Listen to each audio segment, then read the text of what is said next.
Viewers के पिछले videos के बाद बहुत सारे कमेंट आए हैं कि सर नर्सिंग के बारे में बताइए, किस तरह से नर्सिंग करियर करने के बाद हम पब्लिक हेल्थ में ज्वाइन कर सकते हैं, हम किस तरह से एमपीएच में अपना एक करियर बना सकते हैं।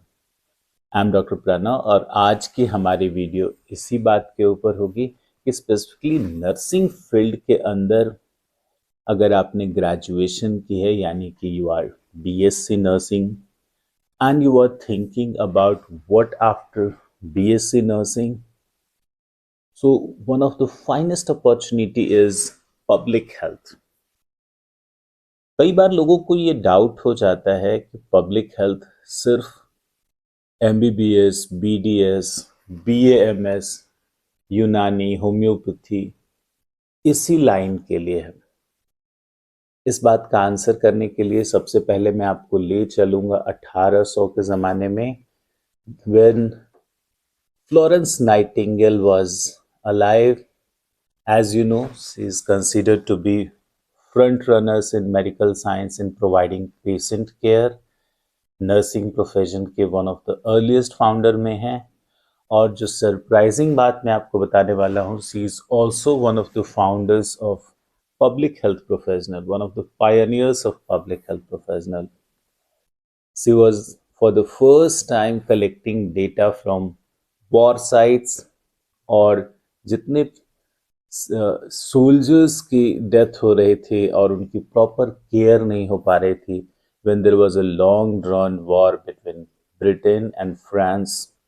So at that very time she collected all the data, presented in form what we call right now as a separate discipline, what is epidemiology. So she presented the data for the consumption of policymakers and lay public, and this started a new awareness about death and disease conditions, especially being suffered by soldiers. और इस तरह से lady with lamp contributed really with epidemiological insights and data, and she created a new science. So side by side she pioneered the science of nursing. She started a institution for nursing for the very first time in Europe, और उसी तरह से उन्होंने public health में भी contribute किया। तो public health और नर्सिंग की स्टोरी, ये हिस्ट्री आपस में इंटरट्वेन्ड है। It's a very linked and connected story. अब हम बात करें स्पेसिफिकली एमपीएच कोर्स की, तो ये 2 साल 4 सेमेस्टर में बटा हुआ मास्टर्स लेवल का कोर्स है। जैसा कि मैं अलग अलग लेक्चर्स में अक्रॉस द इंडिया कहता हूँ ये बात, public health is for everyone. Public health सबका है, क्योंकि हेल्थ सबका है। और हेल्थ अवेयरनेस के बारे में, हेल्थ प्रमोशन के बारे में, लोगों को प्रोटेक्ट करने के बारे में और डिजीजेस को प्रिवेंट करने के बारे में, ये जो 3 हमारे डोमेन हैं, इन तीनों में सबकी भागीदारी होनी चाहिए। मैं तो कहता हूं, और बहुत सारे लोग बड़े सक्सेसफुल हैं इवन मैथमेटिक्स से आके पब्लिक हेल्थ में, and they are contributing really a lot in epidemiology. So for nursing students जिन्होंने लगातार हॉस्पिटल में ट्रेनिंग ली है पेशेंट केयर के अंदर, and this is the profession that brings the art also in the care. Doctors are many times so much pressurized by the science of it that they are not taking care of the art. And this healing art is provided by, the healing touch is provided by nursing professionals. So अगर आपने पूरा BSc nursing का course किया है, जहां लगातार hospital के हर department में आपने ट्रेनिंग ली है, definitely your understanding and awareness of disease condition is much better, much insightful, much sophisticated than anyone else. और ऐसे में when you come to public health, you'll feel that almost 60 to 70% of topics you are already aware of. You just have to focus a little bit more on epidemiological tool and mass communication, the public health communication, जहां आप पूरी community के साथ एक संवाद स्थापित करते हैं. When you establish communication and bring about behavioral change in the community, in the lifestyle, in a way that you are able to prevent diseases. तो पब्लिक हेल्थ के तमाम डोमेन में नर्सिंग स्टूडेंट्स बहुत ही फिट बैठते हैं. अब हम बात करें एलिजिबिलिटी की. सो any graduate who has got a deep passion for social change and especially healthcare, you are the right candidate for public health. जी हाँ दोस्तों, you heard it right. All students who have got a deep base commitment and a passion for healthcare, they can do really great in public health domain. तो आपकी eligibility is graduation. हम कई बार देखते हैं medical domain से लोगों को काफ़ी सक्सेसफुल होते हुए पब्लिक हेल्थ में. ये सिर्फ इसी वजह से है कि उन्होंने ऑलरेडी एक पैशन डेवलप कर लिया है. लेकिन किसी वजह से आप में एक जुनून है, एक पैशन है पब्लिक हेल्थ के लिए, और आपने मेडिकल का कोर्स नहीं किया, then MPH provides a great opportunity जहां आप पब्लिक हेल्थ में आके हेल्थ केयर में कंट्रीब्यूट कर सकते हैं.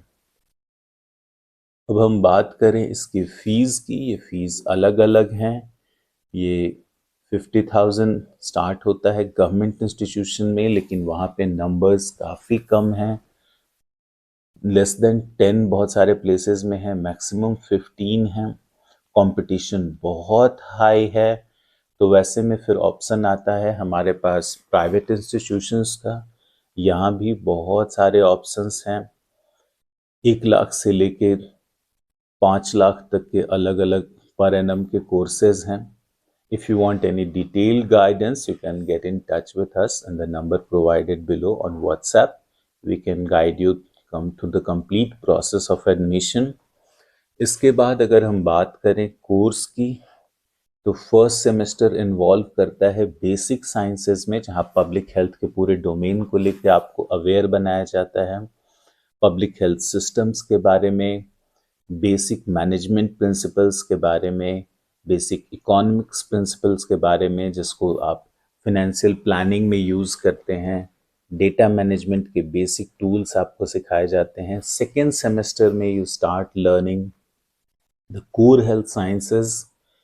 एंड सेकेंड सेमेस्टर के बाद में जब आपने infectious disease, non infectious diseases, maternal and child health, इस पर एक बेसिक कमांड बना दिया, तब 2 महीने की इंटर्नशिप प्रोसेस में जाते हैं जहां आप डिफरेंट गवर्नमेंट ऑर्गेनाइजेशंस में, डिफरेंट NGOs में काम करते हैं और एक एक्सपीरियंस गेन करते हैं. थर्ड सेमेस्टर आपको अलग अलग स्ट्रीम के बारे में डिटेल्ड स्पेशलाइजेशन देता है, जैसे मैटरनल हेल्थ की कंप्लीट इंफॉर्मेशन, एपिडेमियोलॉजी की in depth information, infectious disease और नॉन कम्युनिकेबल डिजीजेस में एक मास्टरी बिल्ड कराता है, और बायो स्टैटिस्टिक्स में भी आपको एक कंप्लीट मास्टरी प्रोवाइड करता है. इसके साथ साथ अगर आप किसी अच्छे इंस्टीट्यूशन में ज्वाइन करते हैं, they are always training you on public health communication, जो कि हमारे यहाँ पे भी एक स्ट्रॉन्ग पॉइंट होता है, because I am a firm believer as a public health professional you need to B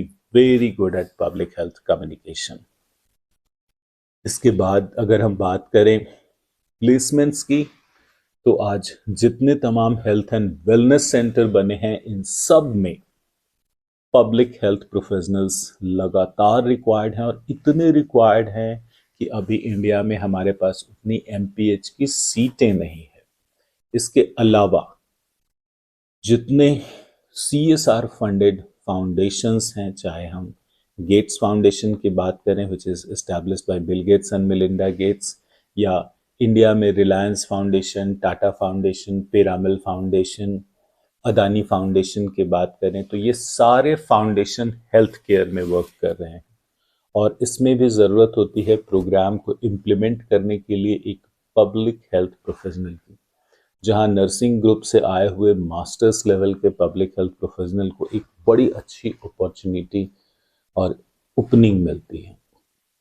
इसके बाद हम बात करें गवर्नमेंट सेक्टर की. जैसा हमने कहा, जितने सारे प्रोग्राम हैं, चाहे ट्यूबरकुलोसिस के ऊपर है, चाहे मलेरिया के ऊपर है, चाहे HIV के ऊपर है, चाहे आज हार्ट डिजीजेस के ऊपर प्रोग्राम बन रहा है, या डिफरेंट अदर प्लानिंग लेवल के प्रोग्राम बन रहे हैं, इन सब में MPH स्टूडेंट और स्पेशली जिन्होंने नर्सिंग प्रोग्राम से करा है, जो एक well established health care domain से आ रहे हैं, उनकी अपॉर्चुनिटी बहुत ज़्यादा बढ़ जाती है।